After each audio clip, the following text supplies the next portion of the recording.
I was 30, a mother to three little souls who still couldn't tie their own shoes or spell their own names. I had always brushed off the exhaustion as part of motherhood.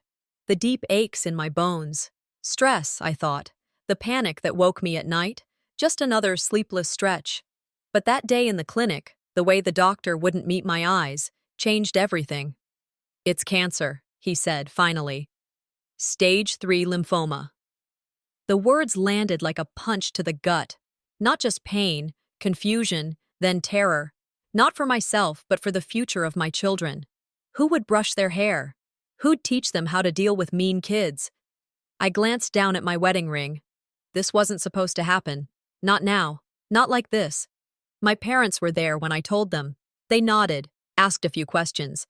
But I remember, my mother checked her phone 3 times during that conversation. My father just said, "Well, medicine's come a long way." And that was that.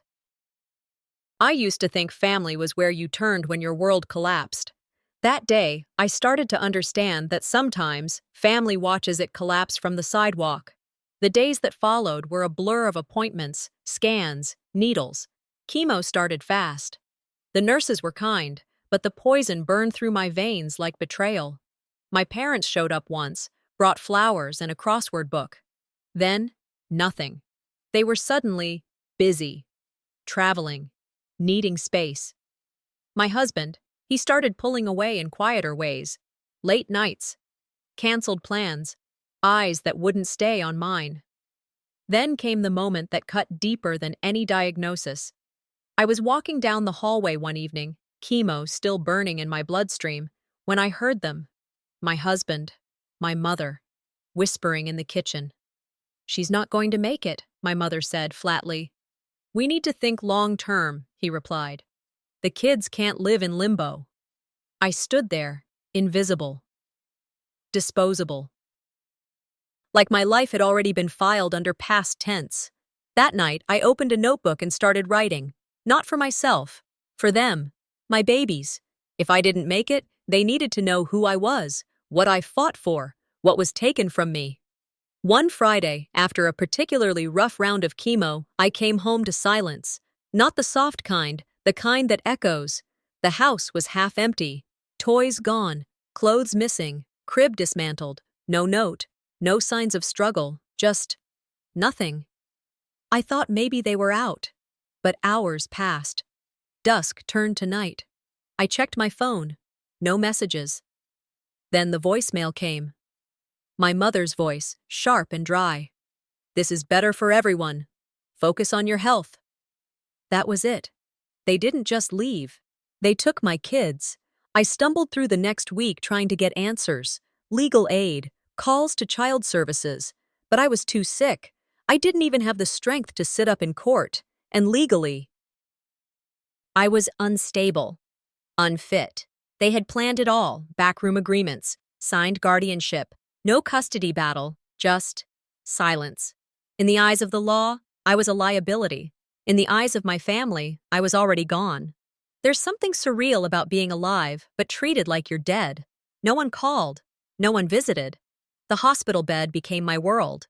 The IV pole, my only consistent companion. Nurses came and went. Some smiled, some didn't. One old nurse, Clara, stuck with me through the worst of it. One night, she sat on the edge of my bed and said, "Honey, sometimes blood don't mean family. Love does."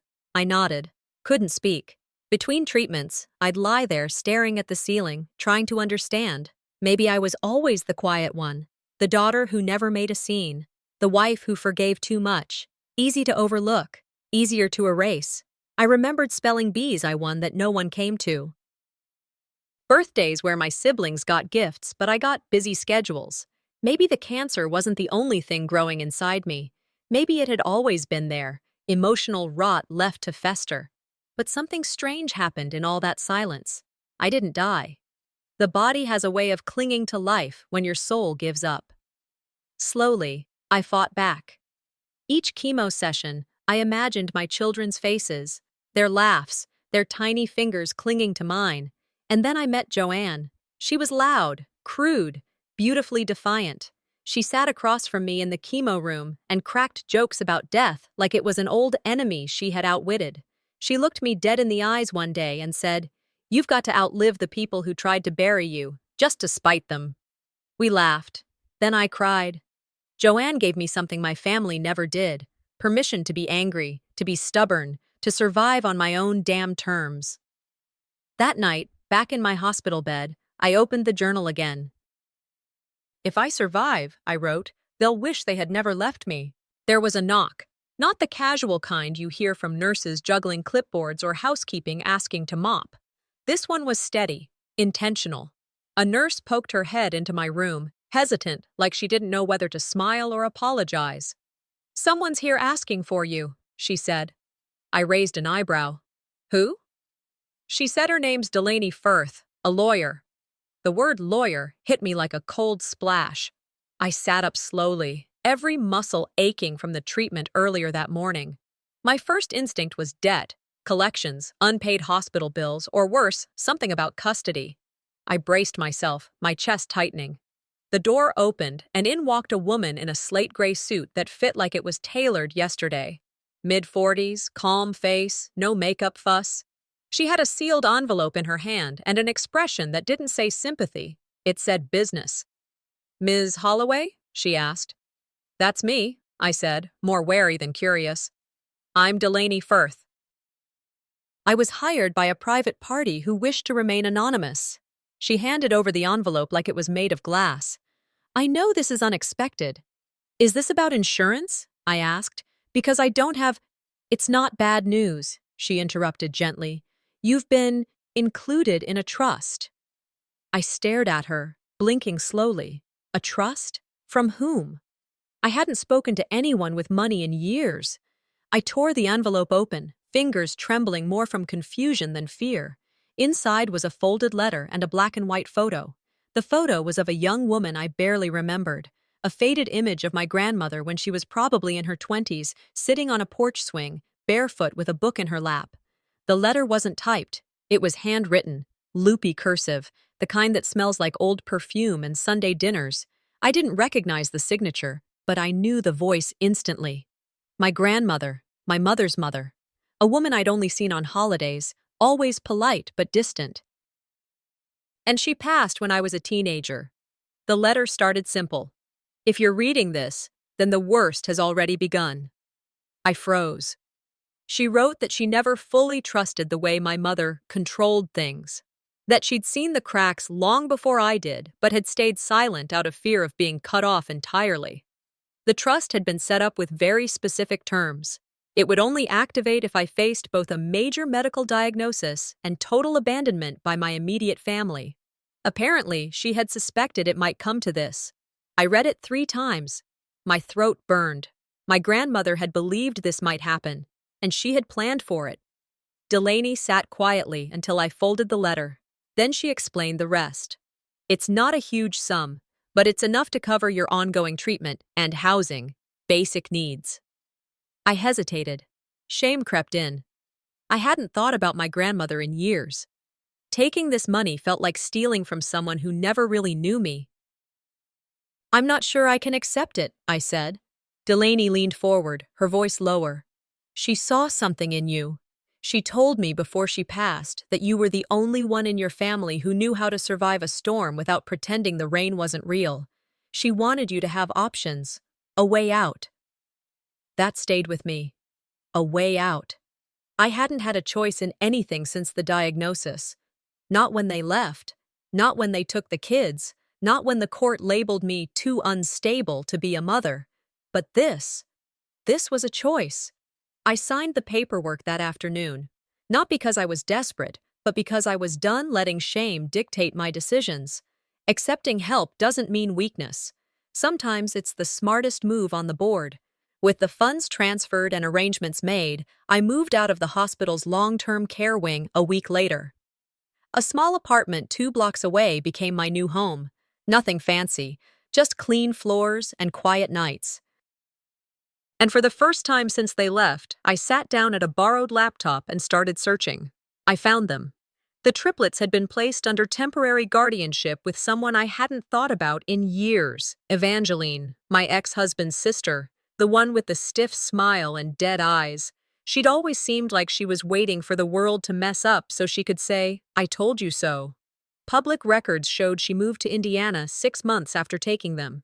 No sign of my ex, just her name on the guardianship papers and an address in a suburban town I'd never heard of. I sat back in my chair, breathing slowly. My hands were cold, my vision blurry, but this was the first real lead I'd had. I started planning. Later that evening, I walked to a small park near the hospital and sat on a weather-worn bench with the letter in my hand. The ink was faded, but her words were still sharp. "I used to wait for someone to come back," I whispered, "but now I was going to them." My phone buzzed in my pocket. No caller ID. I hesitated, then answered. A young voice, nervous, uncertain, whispered, "Are you Grace?" My heart skipped. It was a boy's voice, older than I remembered, but there was no mistaking it. "Are you Grace?" The question echoed in my ears long after the line went dead. I sat on the edge of the couch in that quiet little apartment, phone still clutched in my hand, as if it might ring again. The voicemail had ended hours ago, but I'd replayed it more times than I could count. That voice, it was familiar in a way that pulled at old scars. Not the toddler voice I remembered from bedtime stories and giggles in the back seat. This one was older, rougher, shaped by years I hadn't witnessed, but there was something in it. A pause, maybe, or the way the word grace fell from their lips. It made me ache. I tried calling back. Of course, no answer, no voicemail either, just the hollow beep of a prepaid line with no name. I sent the number to Delaney, hoping maybe her firm had ways to trace it. She called me back the next morning. "It's from an unlisted carrier. Can't get a trace. Whoever's using it doesn't want to be found." I wanted to believe it was one of them, but hope is a dangerous flavor. Too much, and it rots you from the inside. That call cracked something open. Memories came flooding back, ones I had sealed shut, thinking they'd only slow me down. I remembered a day in the kitchen, 2 weeks before everything unraveled. My youngest, I think it was Claire, had drawn a picture with crayon smudges all across the paper. It was us, or at least it should have been. 2 adults, her dad and Evangeline. No me. I remember kneeling down, asking gently, "Where's Mommy in this?" She looked up without a flinch. "They said you were going away for a long time." I didn't push further. I was too sick to chase lies. But now, that moment punched different. Something else bubbled up. Another memory, buried but sharp. I was curled up on the pullout in the guest room, barely able to keep food down. Through the wall, muffled voices. Evangeline's cold tone. "She's too unstable for 3 kids. Let's not drag this out." That's when it clicked. They didn't just abandon me. They built a story where I had walked away. And they sold it. Neatly, completely. I'd been labeled as unstable, dangerous, incapable. It wasn't just betrayal. It was strategy. I hated myself for not fighting harder. But what weapon did I have, lying half dead on a hospital bed while they rewrote my motherhood? I stared at the ceiling that night, asking myself something ugly. "Am I still a mother if my children don't even remember me?" Joanne called the next morning. She could always hear it in my voice when I'd been crying. "You're not broken," she said. "Just bruised in places you didn't know had names." I told her about the call, about the picture, about the lie I'd just uncovered. "You can't glue shattered glass and expect it to hold water," she said. "But you can turn the shards into something sharp, something new." That stayed with me. I pulled out the old laptop Delaney helped me get, looked up the hospital where I was treated, requested my records, then the court records, guardianship, custody decisions. And every scrap of proof I could find. I didn't just want revenge, I wanted receipts. A week later, I booked a house tour. It was my old home. Now some rental listed on a local real estate site. I gave a fake name, said I was moving from out of state. When the agent let me in, the walls looked smaller, the light dimmer. Memory plays tricks like that. I walked through slowly, every step an echo. The hallway still had the faint dent where a baby walker used to bang the trim.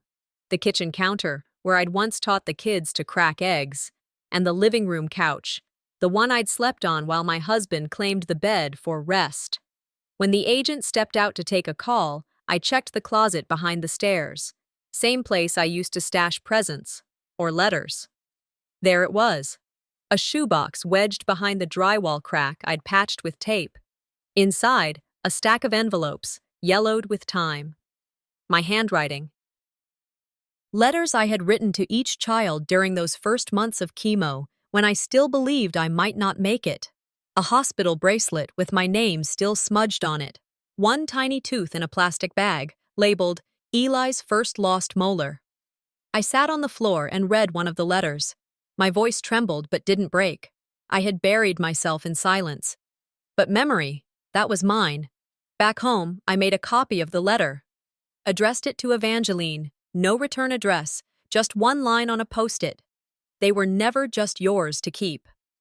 I mailed it before the sun went down. That night, another call, same unknown number. But this time, a different voice, a whisper, shaky but clear. Mom? Is it really you? Morning light warms the kitchen window, but I wake feeling cold. The shoebox sits by the doorway. Letters, baby teeth, hospital bracelet. They wait patiently, accusingly. I make coffee, feed the triplets, fold laundry. It's routine, a fragile kind of normal. But every time I touch the shoebox, I remember what was done in my name and what was taken. I reach for my phone and scroll through the email thread with Delaney, the documents she sent, custody papers, guardianship transcripts, a medical file here and there. Some pages blank, some signatures elegant, practiced. Evangeline Pollitt's name appears with a flourish. I compare it to my grandmother's cursive. Maybe I'm grasping, but something feels off. One file names me as deceased in a registry used by local charities. I stare at the words, de facto dead. How many donations were made believing I was gone? How many people said prayers while pretending I'd died? Rage blazes quietly in my chest. I shut the file. My throat tightens. I call Evangeline. My hands tremble when her voice answers. Why did you sign my name? I ask. Why tell everyone I'm gone? Silence. Then she laughs, low. You weren't here, she says. You let them believe what they wanted. Silence isn't consent, I tell her. I read aloud parts of a pamphlet I found on forgery law. Her laughter returns, colder now. She warns me. Expose the lie, and everyone will see you for what you couldn't be. I hang up. My heart hammers. There's fear. And beneath it, a strange satisfaction. I have power now. I let anger in, not loud, not bitter, just enough. That afternoon, I walk through my old neighborhood, stores I once visited, signs with Miss Pollitt still hanging, faces whose eyes flick to me and away, rumors drift through open windows. She's long gone, someone says. I keep walking. My resolve calms me. I need proof. A signature notarized. Someone who saw me alive when I was said to be dead. I retrace steps from hospital, from guardianship hearings, from moments I thought forgotten. At midnight, my phone buzzes. Starlight presses through the window. Unknown number.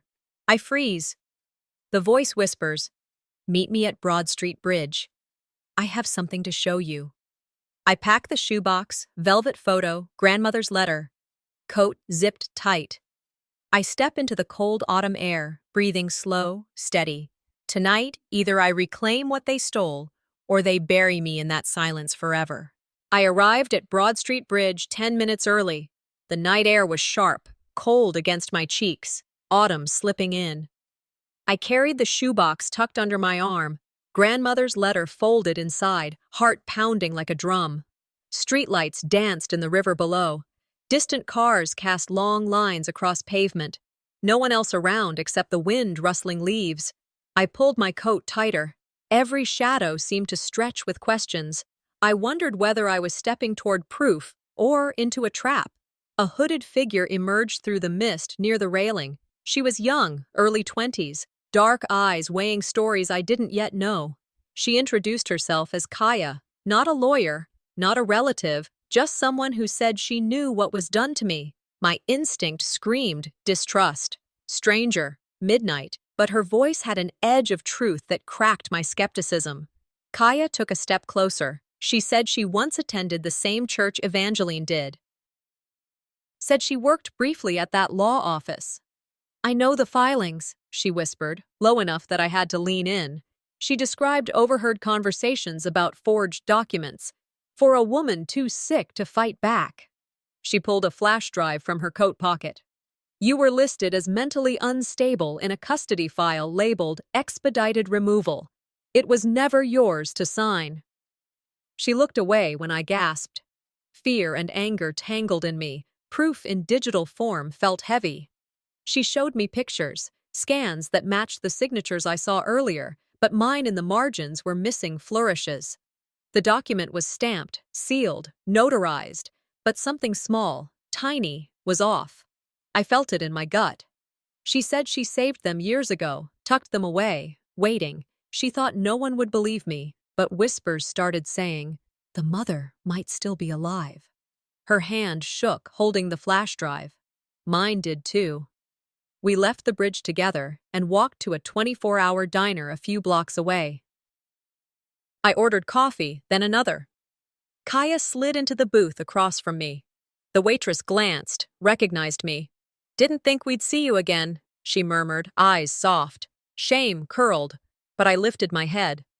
Kaya said she'd watched Evangeline's charity events, gala after gala, each one a stage built on my absence.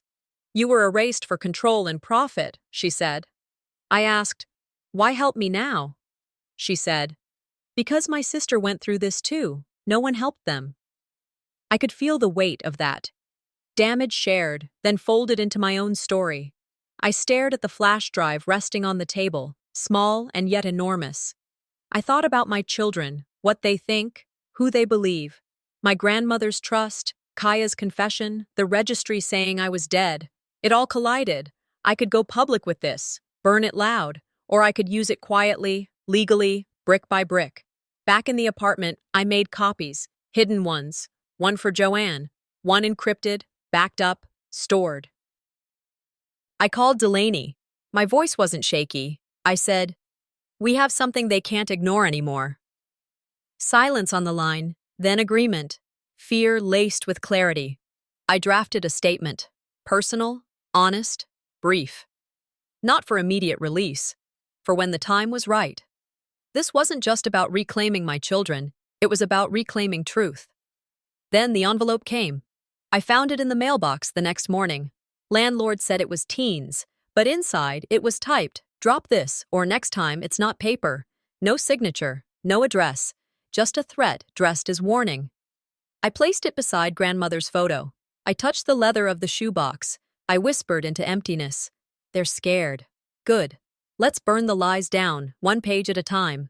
Cold air clawed through the apartment window as I stared at the threat note. Tea gone cold beside me, shoebox items spilled on the bed.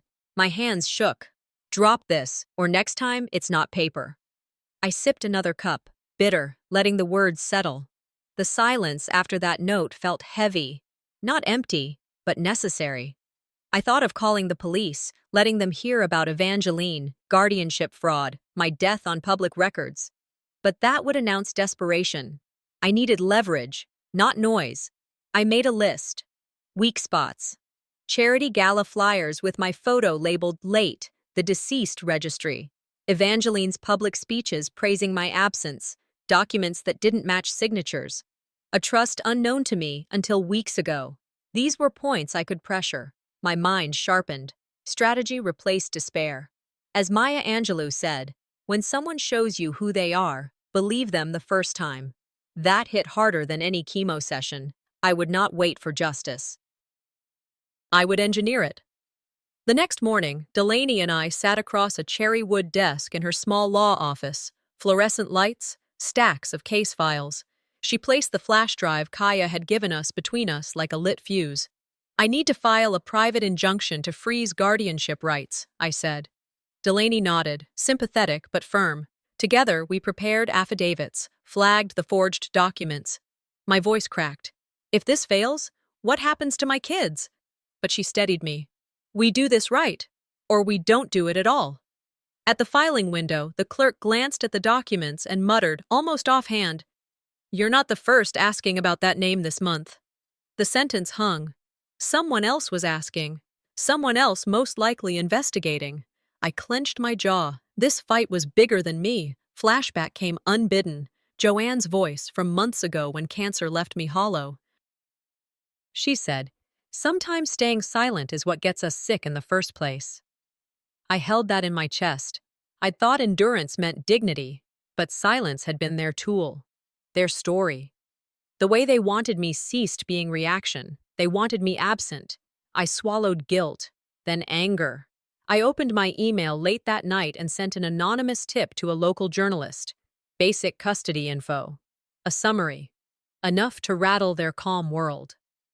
A week later, Delaney calls. The judge has agreed to a preliminary review hearing. I dress carefully. Hands aren't shaking now, or less. In court, Evangeline's lawyer appears early. He smug, suited, polished. He tries to minimize. "These claims are speculative," he says. But the judge leans forward. "If we find these documents are fraudulent, this could change many things." My heart hammers. I keep eye contact. No flinch. I'm not that scared anymore. After we leave the courtroom, I stand by the bathroom mirror and vomit. Emotional wake-up. Physical reaction. I wash my face, cold water stinging. Delaney says, "That's what courage looks like. You did that." Coming home under streetlights, I unlocked the door and froze. The apartment was quiet. Too quiet. I flicked the light on, door ajar. Not broken, but moved. My coat tossed. The couch cushion shifted. Then I saw it. A small toy bear, stuffed with a tag under its ear. My youngest still loved that one. It was clean. Someone was here, had held the bear, knew it mattered to me. I picked it up, felt the fur soft in a way that burned. Tag read, "You're not the only one who remembers." They know I'm getting close. Sunlight wakes me before the alarm. I lie still for a moment, hearing echoes in my bones. The bear's tag whispering outside my memory. "You're not the only one who remembers." I sit up, kneel beside the shoebox, unseal the flash drive sleeve, and scroll through documents with shaky certainty. Forged signatures, missing pages, notarization stamps that don't match. I run my finger over Kaya's photos, grandmother's handwriting, witness statements. Then my phone rings. Carmichael Wren. He's quiet. He says, "The court accepted my motion to review guardianship." In that instant, I feel small victory scratch the air. They heard me. They can't pretend I'm invisible anymore. That morning I drive to the courthouse, jacket buttoned tight. Media vans line the curb. Cameras, microphones, whispers. People I haven't spoken to in years stare at me like I've stepped out from a ghost story. I walk up the steps, Evangeline beside Doyle and Velma, statues of composure. I clutch my documents. Inside, Delaney stands ready with evidence. Custody transcripts, the registry listing me as deceased, forged, expedited removal files. The judge looks at Evangeline and says, "Did you sign this document yourself?"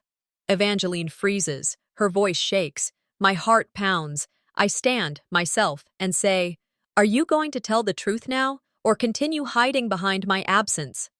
Outside afterward, cameras swarm. Reporters shout questions. I say, "My children deserve the real story." Evangeline's lawyer hisses threats masked in legal terms. Doyle flinches. Velma looks away. I respond coolly. "I'm lighting a candle, not burning bridges." Voices in the crowd begin to shift. Neighbors recognize me. Old church friends stand, speak.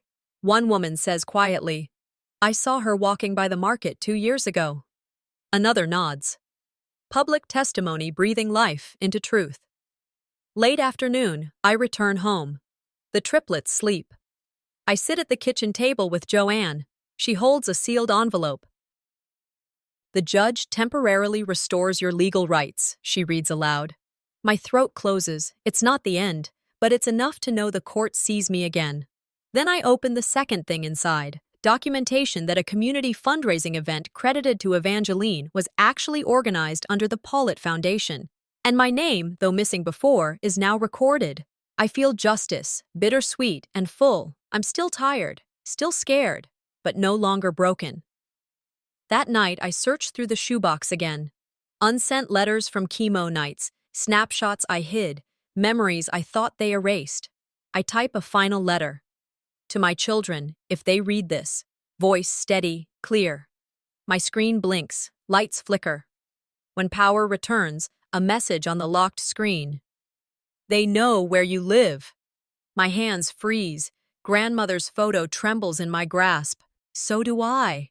The lanterns along Main Street spilled gold across the pavement, shadows long as guilt and truth.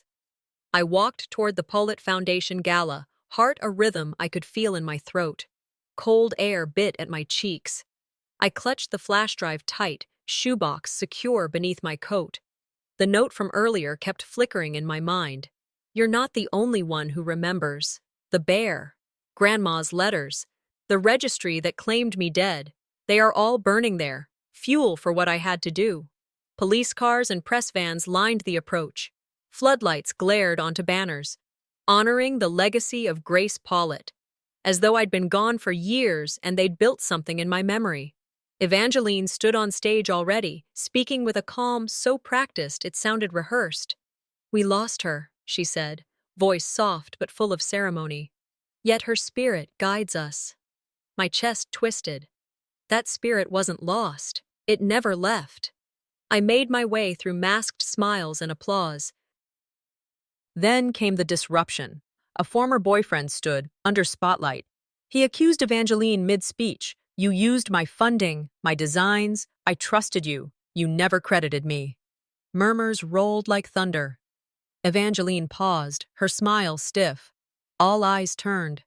The wind seemed to catch my voice when I spoke. Those ideas were mine originally. I sketched them after surgery, when you said I couldn't. Silence broke into flashes of outrage. Then Velma stepped forward with a plaque.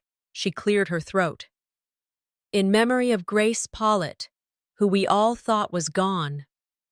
The curve of her lips didn't reach her eyes. Gasp after gasp. I felt rage crack through me like lightning, sorrow following the thunder. They weren't just stealing ideas, they'd stolen my life, claimed I was dead while I was fighting to breathe. I stood, voice bright. You don't get to memorialize someone who's still breathing. The hall froze. Some cheered, some sputtered. Evangeline's face drained. Afterwards, flashes from cameras, whispers of scandal. I walked outside, documents in hand, registry proof, affidavit, fundraiser official records. I spoke with journalists, voice quiet but firm. This is why silence never protected me. Headlines the next day. Pollitt family scandal. Woman declared dead returns. Social media lit up. Evangeline's lawyer tried pulling statements, apologizing insincerely, but the truth had teeth. At home, I placed grandmother's photograph beside the signed documents. The night air came through open windows. I examined the court order. Evangeline must halt gala revenue claims, temporarily. The paperwork had weight. Then I found the envelope under the door. A photo, spray-marked fraud. Someone wearing the gala volunteer badge in the picture. No name, just accusation. I stood at the window, city lights shimmering. My heart hammered, not with fear, but resolve. They painted themselves on my canvas. Now I would erase their lies. The courtroom was quiet, not the kind of silence that asks for permission, but the kind that follows a storm and demands you sit with it. My hands stayed folded in my lap. Across the aisle, Evangeline looked straight ahead, her face unmoved, like someone carved from cold stone. I didn't flinch when the judge began to read his ruling. I didn't smile either. He spoke of the evidence, the lies, the claims that had buried my name. He stripped her of guardianship, revoked her position at the foundation, and credited every patent, project, and legal document back to me. Then came what no one expected.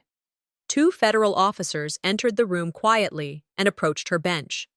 The judge announced there was new evidence, financial documents I had held back until today, enough for a fraud investigation. Evangeline didn't look at me. Maybe she couldn't. She rose, slow but dignified, as if her spine refused to believe the fall was real. They escorted her out without cuffs, but the room still felt like justice had finally stood up. I didn't gloat. I didn't pity her either. I just breathed in that moment like fresh air after holding it too long. The cameras waited in the hallway, but I didn't follow. Let them chase noise. I chose stillness. Later that day, I sat across from Velma in a side room, away from the echo of verdicts. Her shoulders were hunched. The fierce pride she always carried had melted into something softer, almost human. She started slow, said she had forged the hospice records, had helped along my legal death because she didn't think I'd survive. "I wanted to bury the pain," she whispered, "not you." I listened. Quiet. Then came the deeper cut. She admitted she'd known all along I was still alive. Someone had sent her a photo. Me, holding the triplets outside a rural clinic years ago. "Why didn't you come find me?" I asked. "I thought you were better off," she said.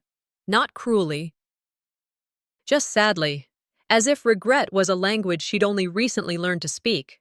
I didn't argue, didn't hug her. I stood up and walked out. Peace, I've learned, isn't always about mending things. It's sometimes about setting them down for good. By late afternoon, I was back at the lake house, porch lights already warming the wood railings. Inside, the scent of cornbread floated in the air. My kids were huddled in the kitchen, their laughter louder than anything in court that morning. I joined them at the table, listening as they shared bits of their day. My youngest leaned toward me, eyes wide. "Did the mean people lose?" I smiled, touched her cheek. Sometimes winning isn't about beating someone. It's about walking away with your head high. The next morning, we planted daffodils in the front yard. The ground was firm but forgiving. I knelt beside them, hands in the dirt, letting the earth remind me that not all growth is visible right away. "I used to think value came from fighting battles," I said out loud, "but now, it comes from planting things that outlive the fight." As we finished, I read a letter aloud to my grandmother, voice catching just once. I thanked her, not for keeping me quiet, but for showing me how stillness can be a kind of strength. Not hiding, just grounding. That night, once the kids were asleep, I sat in front of my laptop and recorded a video. Not for court, not for the media. For them, my children. "When you're older," I said, "and wonder why I fought so hard, it wasn't just about justice. It was about showing you what love looks like when it stands up." I hit upload. Private.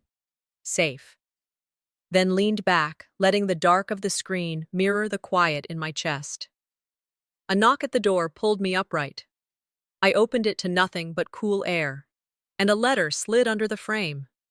No return name. Just handwriting I didn't recognize. One sentence. "You think it's over, but someone else is still watching.